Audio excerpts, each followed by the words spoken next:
अस्सलाम वालेकुम वरहमतुल्लाहि वबरकातुहू। आज हम एक बहुत ही अहम सवाल का जवाब जानेंगे। बहुत से लोग ये सवाल करते हैं कि आप ही अगर हम मसरूफियत या काम के दौरान होंठ बंद करके सिर्फ दिल और ज़ुबान से दुरूद शरीफ पढ़े तो क्या फ़रिश्ते वो दुरूद हुज़ूर अकरम सल्लल्लाहु अलैहि वसल्लम की बारगाह में पहुंचाते हैं? इस वीडियो में हम अहादीस की रोशनी में इसका जवाब जानेंगे।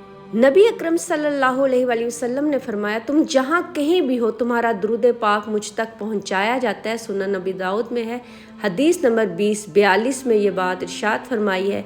ये हदीस इस बात का सबूत है कि दुरूद चाहे आहिस्ता पढ़ा जाए, दिल ही से पढ़ा जाए या होंठ बंद करके सिर्फ ज़ुबान हिलाई जाए, वो ज़ाया नहीं जाता।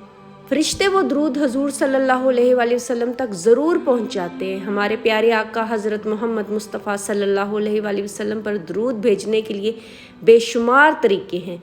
ज़ुबान से पढ़ना, दिल में पढ़ना या लिख कर भेजना।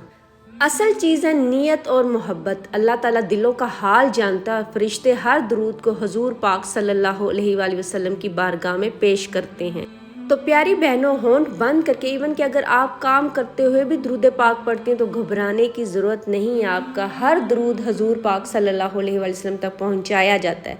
बस नीयत साफ़ रखिए और मोहब्बत के साथ दुरूद पाक अलबत्ता बेहतर है कि जब मौका हो तो होंठ हिलते हुए या ज़ुबान से वाज़िया पढ़ा जाए ताकि आपके दिल, ज़ुबान और अमाल तीनों शामिल हो जाएं। लेकिन अगर मसरूफियत या माहौल की वजह से ऐसा ना हो सके तब भी आपका दुरूद पाक ज़ाया नहीं होता। आपका दुरूद पाक फरिश्ते हुज़ूर सल्लल्लाहु अलैहि वसल्लम तक पहुंचाते हैं, चाहे होंठ बंद हो, बस दिल और ज़ुबान से नीयत का साथ पढ़ना काफ़ी है। अपनी ज़िंदगी को दुरूद पाक से जो है ना मुनव्वर कीजिए और कोशिश कीजिए 1 करोड़ मरतबा दुरूद पाक की नीयत कर लीजिए, दुरूद पाक पढ़ना शुरू कर दीजिए। अपनी दुआ में मुझे याद रखिएगा, अपना बहुत सा ख्याल रखिए, दुआ में याद रखिए। अल्लाहुम्मा सल्ली अला सय्यदीना मुहम्मदिन कमा तुहिब्बु व तर्दा।